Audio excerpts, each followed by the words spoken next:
And now men want to ask me why I'm not into the playoffs this weekend. I'm sorry. I'm so busy covering the incredible hardcore news that I haven't even gotten into the 9th planet that was discovered that they announced last week. And, of course, they discovered it a long time ago. They just got around to telling us. And there's a reason they didn't get around to telling us about it.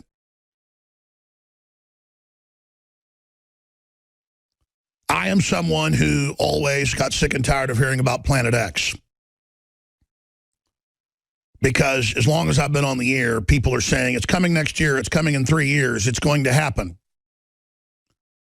The ancients said it comes through every 20,000 years in a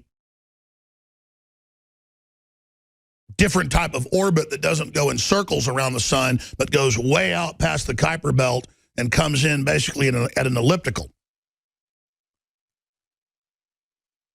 And then I started reading deeper into this planet, and there it was, a 20,000-year deformed orbit going out into deep space, 10 times the size of the Earth.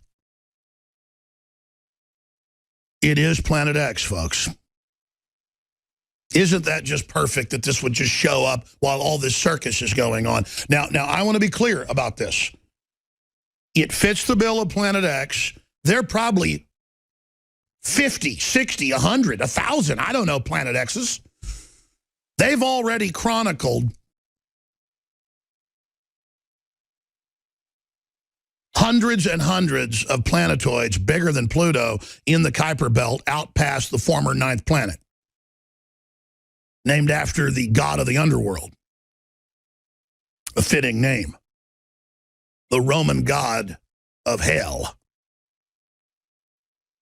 So they said no more 9th planet because we got to say we have hundreds of planets if there's things bigger than it. Well, Pluto's little. This sucker is gigantor. Compared to Pluto.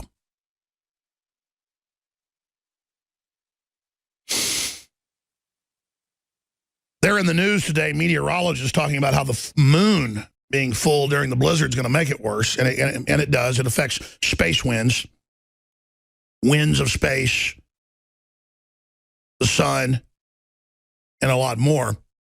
Why the full moon could make this weekend's blizzard more destructive. Who knows what this planet is going to do coming closer in to the solar system? Because here's the deal. It's been way out there for however long, and now they've tracked its course and think it's every 20,000 years, right out of what the ancient Babylonians and the Mayans and all these other cultures said this big planet comes through and that there's earthquakes and volcanoes and all hell breaks loose, and it comes through every 20,000 years, and then now here it comes. Now, I don't know if this is the one, because there's so many of them out there. Who knows what's out there? We're too busy looking at Hillary Clinton and going, I'm voting for her because she's a woman. Who cares? What I'm getting at is we don't have time for racism and sexism and all this fighting and all this garbage and all this divide and conquer when we have genetic engineering going on, splicing and mutating every species on the planet like something out of H.G. Wells' The Island of Dr.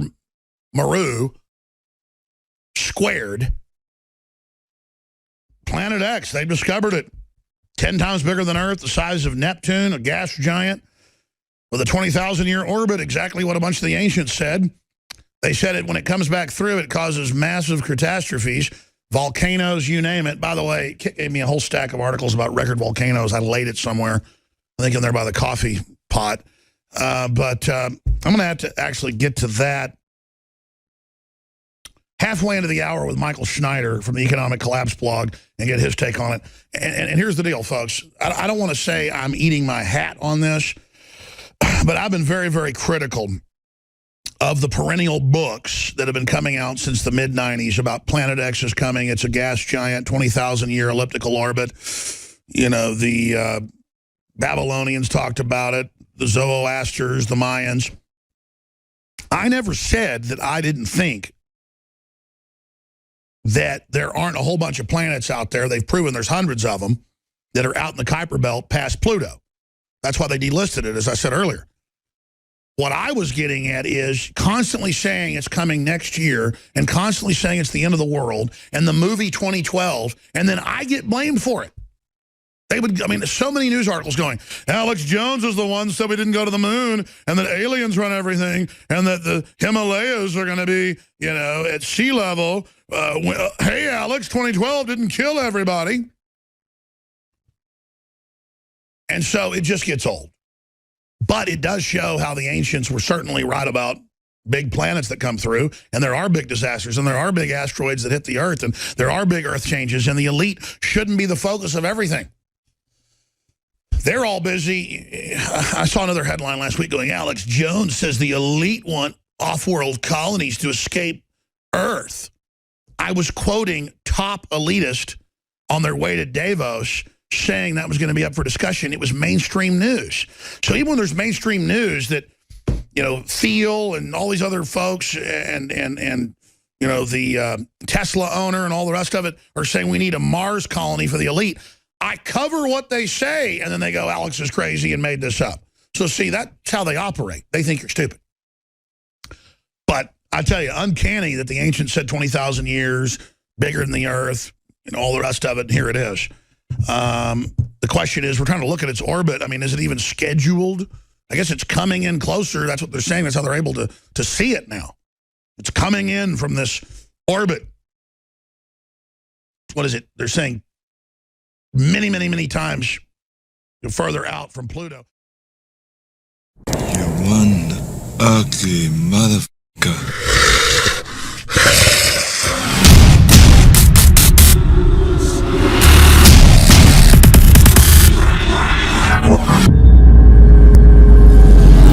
For all of recorded history, civilizations around the world praised the health benefits of silver. At InfoWars Life, our mission is to bring you the highest quality, purest, cleanest, effective colloidal silver on the market today for the lowest price available. You don't have to be a doctor to know. The fall and winter months are the most dangerous time of year in North America when it comes to you and your family's health. InfoWarsLife.com is very excited to announce our biggest run yet of Silver Bullet colloidal silver, exclusively available at InfoWarsLife.com. Now, InfoWarsLife.com has taken colloidal silver to the next level using a cutting-edge technique that is free of toxic artificial additives. Now more than ever, it's important to stock up on high-quality Silver Bullet from InfoWarsLife.com and to help others during Christmas by teaching them about the powerful benefits of silver. Secure your Silver Bullet today at InfoWarsLife.com or by calling toll-free 888-253-3139. I am going to talk about global warming revisited. The reason it's revisited, I got introduced to global warming here in Linda. And I was in a panel discussion in 2008. And it was a panel discussion about global warming. And I didn't really want to participate. But they said you really had to. And so I spent maybe half a day or a day or so looking at Google. And I was horrified by what I found. And so I got interested in global warming a little bit. And because I was on this panel discussion, I looked at Google and I looked at Gaber and global warming because I've been on one panel discussion. And I got roughly 40,000 results. If I look at my mind and look at my name and say Gaber and superconductivity, I got much fewer results. Global warming is really a hot topic. And what I said then, and which I still believe, is that global warming really has become a new religion because you can't discuss it. It's not proper. If you say global, if you look at Linda here today, then all the people who are, notable people, they have said climate change in their talks. All of them have said it. I don't know whether they know what they mean, but they have said it anyway. Everybody talks about climate change. So the American Physical Society, which I was a member, said the evidence is incontrovertible that global warming exists. Now, think about that. This is a physical society. And they say you cannot discuss global warming because we believe it's happening. It's like the Catholic Church. There are lots of incontrovertible truth in the Catholic Church, I'm sure. And here there's an incontrovertible truth in a physical society. So the only answer to that is to resign. And that actually made quite a much more story than I thought it would have. So global warming really starts with these two people, Al Gore and Curry, however you pronounce it. And what they did, they made this curve popular. I know that's hard to read from the audience, but on the vertical scale is degrees in 0.1 degree. So roughly 1 degree is the whole vertical scale. And the horizontal scale is in years from 1860 to 2000. And you see the global warming has increased, but the scale is like what dentists use when they advertise by toothpaste, because the scale is absolutely distorted. I mean, there's 1 degree there. And for what does this curve measure? Well, this curve measures what does the average temperature for the world for a whole year and for a whole Earth for 1 year. So there's the average temperature for the whole Earth for 1 year, and that measures in a fraction of a degree. So what does that mean? I think probably nothing. So let me talk about that again.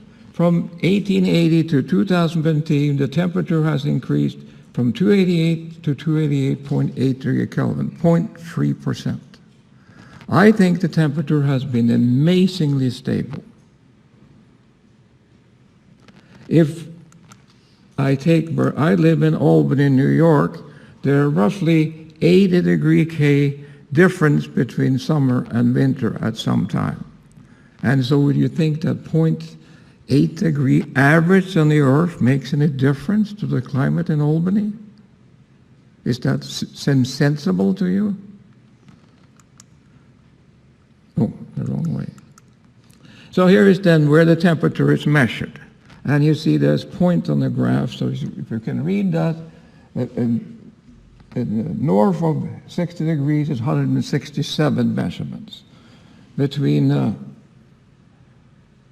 30 and 60 degrees is quite a lot of measurements. The United States is all covered with things and stuff. So if you go finally to the South Pole, there are 8 thermometers, according to NASA. That's all they have, including the South Pole. 8 thermometers.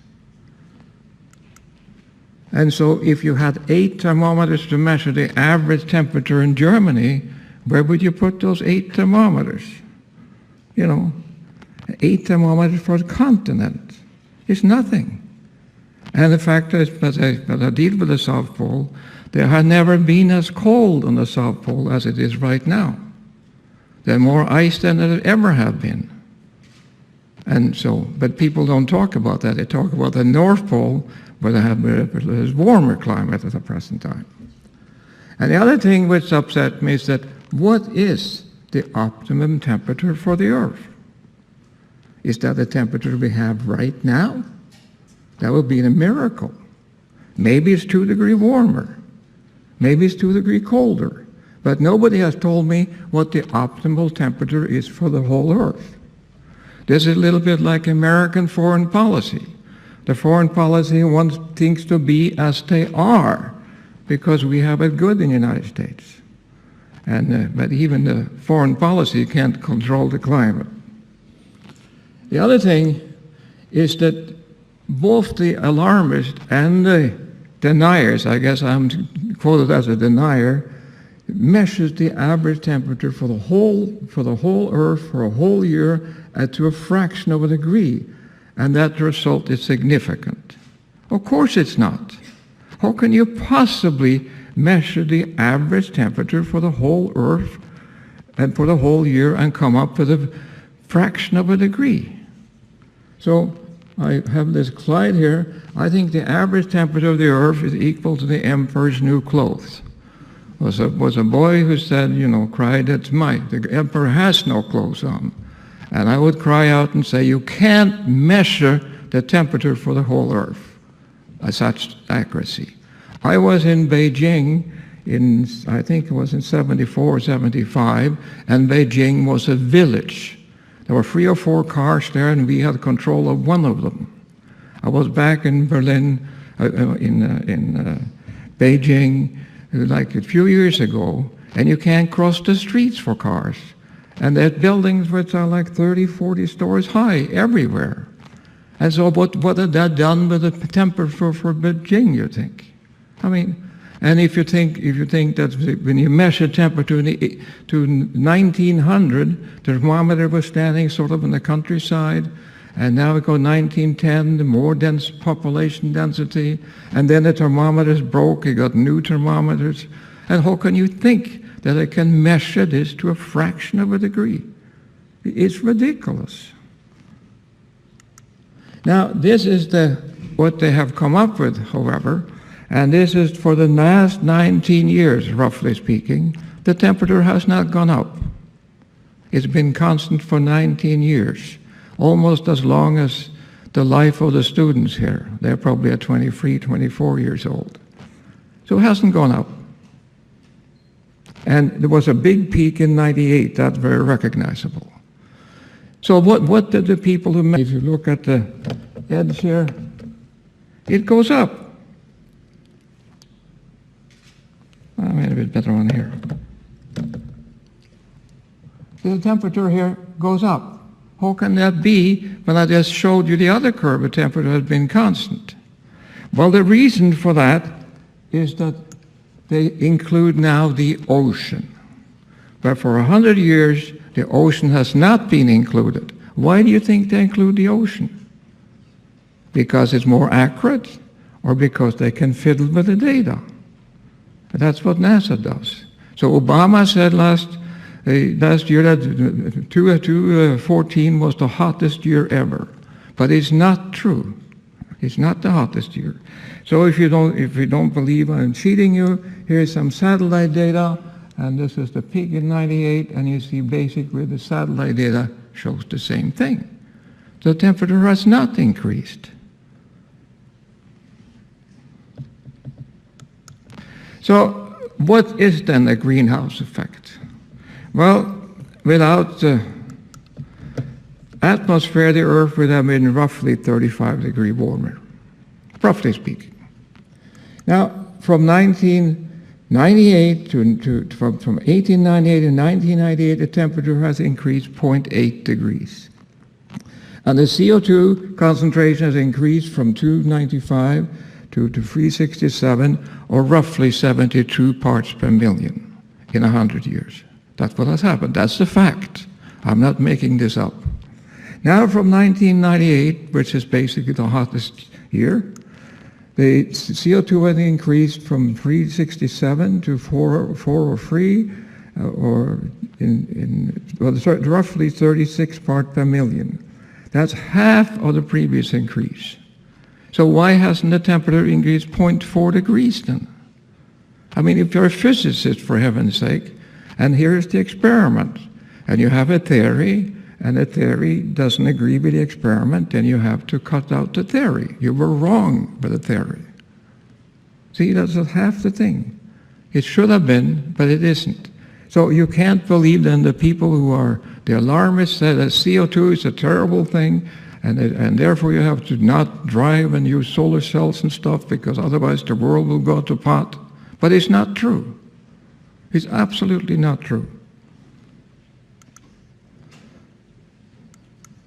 So nature, in its wisdom, this was happened actually in 2012, when I gave another talk in global warming here, has come up with a magazine. And they want to cash in on the fad. My friend said I shouldn't make fun of nature because then I won't publish my papers. But I don't publish my papers anyway, so I'm safe there. So they had an article in there, for example, that corn Yield in Africa decreased 1% for each day over 30 degree Kelvin. See, that's a very difficult thing to determine.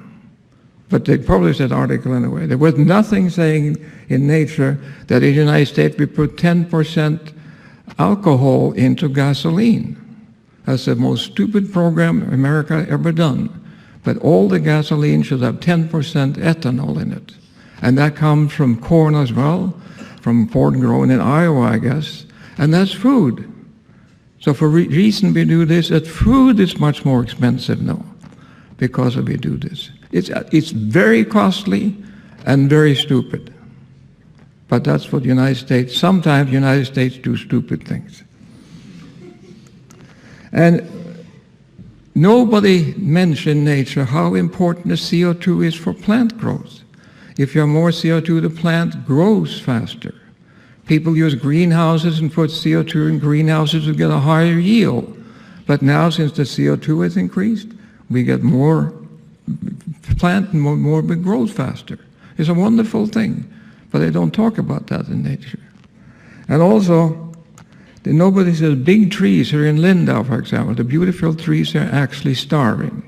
But when a plant developed photosynthesis, there was much more carbon dioxide in the air. And so they could use much more, but there isn't any.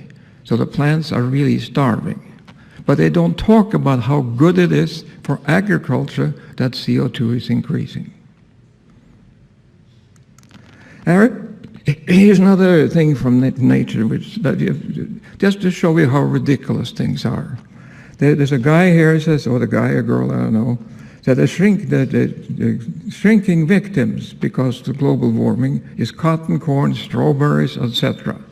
These are things that get smaller because of global warming.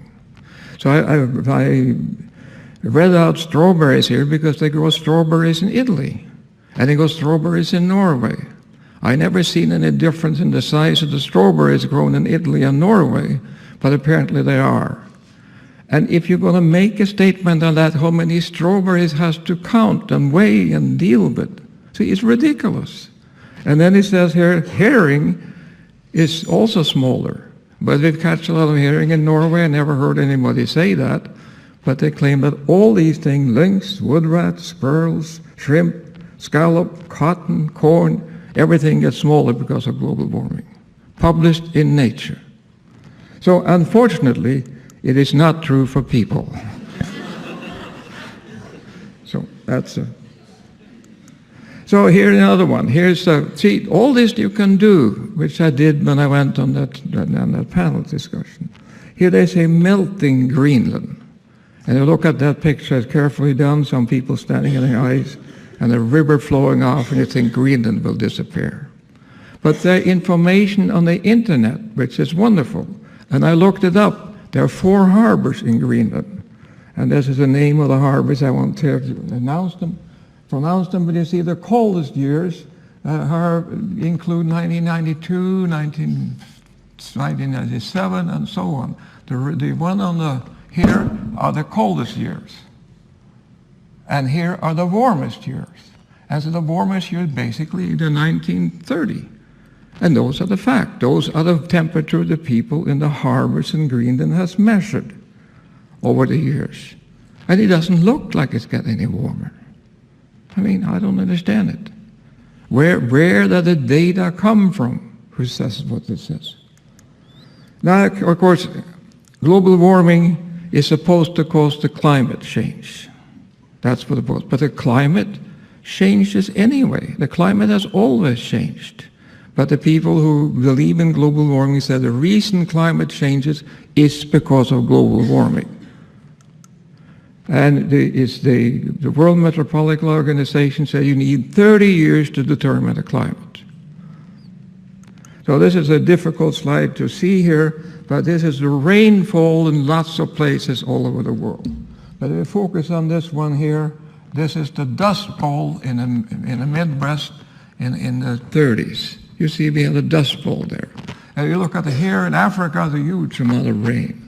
The climate has changed everywhere, all the time. And that was before we talked about global warming. And the people in the Dust Bowl people know how to move to California. So the Steinbeck wrote the story of the Grape of Wrath about that. It was a very wonderful story. And so this has happened all the time, happened everywhere, and it's nothing to do with global warming. So when I ask people then, why is the climate change? Why? The temperature has not changed, so why do they talk about it? Another thing which amazes me really is that when they talk about climate change, it's always to the worse. See, the climate also changes to the better.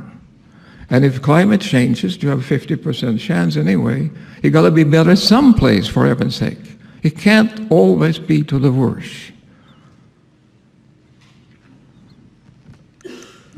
So then comes the clincher. If climate change doesn't work to scare people, we can scare people talking about extreme weather. That must work. So here is extreme weather. And the question is the ocean level rising? Well, here is a graph. It's hard to see where you sit again, but this scale is in thousands of years. And for the last 100 years, the ocean has risen 20 centimeters. But for the previous 100 years, it also rose to 20 centimeters. And for the last 300 years, ocean has risen 20 centimeters 100 years. And so there is no unusual rise in the sea level. And to be sure you understand that, I'll repeat it. There is no unusual sight in the sea level. And here is the hurricanes in the United States for 150 years. Hurricanes are supposed to be much worse now because of the weather has gotten 0.8 degrees warmer. I mean, on the average. But you see, there are no such thing. If anything, we've entered a period of low hurricanes. See, these are the facts. I don't make up these facts. And actually, when I gave this talk in Linda in 2012, the criticism I got, I'd never published anything in global warming. But you don't have to publish things. You don't have to even be a scientist to look at these figures. And you understand what it says. And the same thing is for the tornadoes in the United States. It looked like we're in a low period in the last few years. That's only 50 years of data or so. But see, what people say is not true. I talked to a journalist yesterday from D-Site, and he's supposed to be here. I don't know if he's here or not. And I asked how many articles he published, but this says that global warming is a good thing. And they probably don't publish that at all. It's always negative, always. So here is a picture, see how ridiculous things do. I hate to make fun of Norway because I'm Norwegian, but I think I can deserve this anyway. There's an oil platform laying about there. That is 200 miles from the coast of Norway. It's an oil platform. It's a very, very lucrative oil platform. And what they're going to do with that, they're going to electrify it. On the platform, of course, they have lots of natural gas, and they have gas turbines and stuff. There's no problem with power. But to save on the platform, to save for the carbon dioxide on the platform, they're going to electrify it from land. It costs billions of money, crowns anyway, a huge amount of money. But the government of Norway has decided that. Hopefully now, when the oil price has fallen by a factor of 2, maybe they reconsider. I hope that. Because what they're going to do, all the gas they save by not using gas generators, they're going to send to Europe. What is Europe going to do with the gas? Burn it, of course. So, I mean, there's no saving here. There's just an expense. There's no saving of CO2 or anything. It's just ridiculous. So here is now what I worry about very much is the conference going to be in Paris in November. And I really worry about that. Because when the conference was in Copenhagen, that almost became a disaster, but nothing got decided. But now I think the people who are alarmists have a very strong position. And so the physical society always have made up their mind, so I don't have to worry about them. And now let's look at what they say. The evidence is incorroborable. Global warming is occurring if no mitigation is taken, significant disruption of Earth's physical and the cloud system and so on. Everything is go to hell. But the facts are that in the last 100 years or so we have measured the temperature. It has gone up 0.8 degrees, and everything in the world has gotten better. See? So how can they say it's going to get worse? When we have the evidence that if it's true that they can measure, at least they believe it, when the temperature gone up 0.8 degree, everything, we live longer, we have better work, better health, better everything. But if you go another 0.8 degrees, we're going to die, I guess. So here is then what we should worry about. This is refugees trying to cross the Mediterranean. And so this is a boat, and these people are not fleeing from global warming, they're fleeing from poverty. If we want to help Africa, we should help them out of poverty, not, try to build solar cells and windmills. Here's another tragic picture.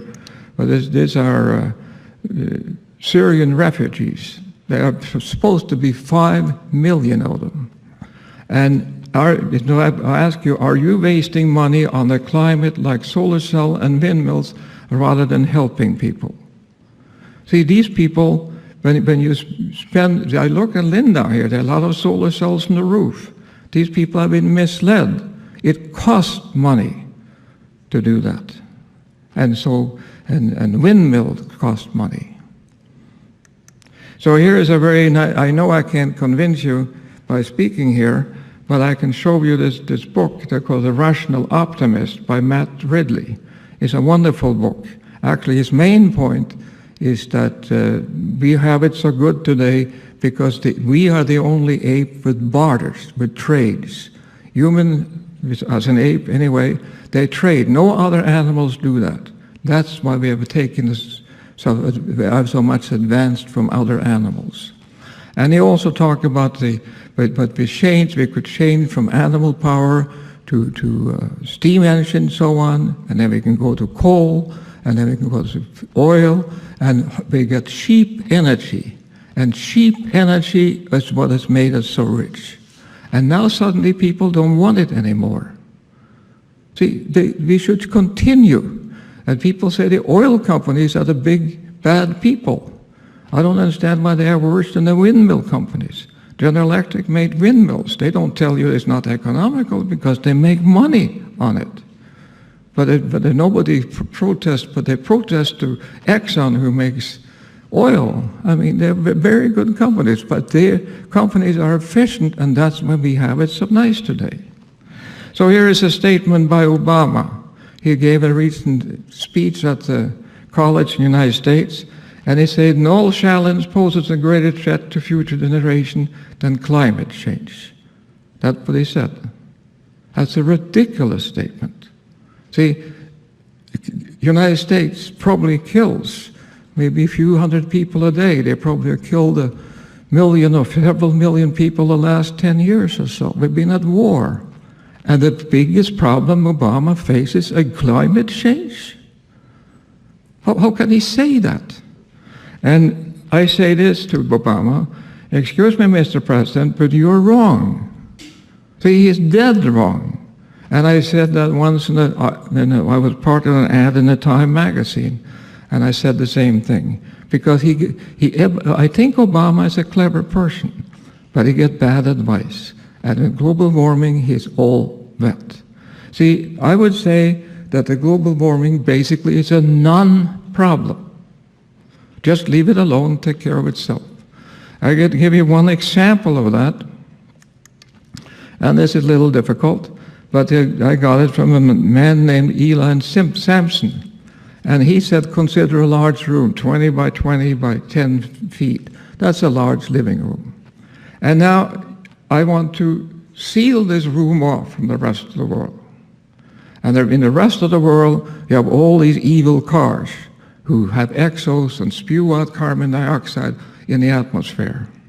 So the question he raises then is after 1 year, when this room has been sealed off, how many matches do you have to light in this room to catch up with with the cars.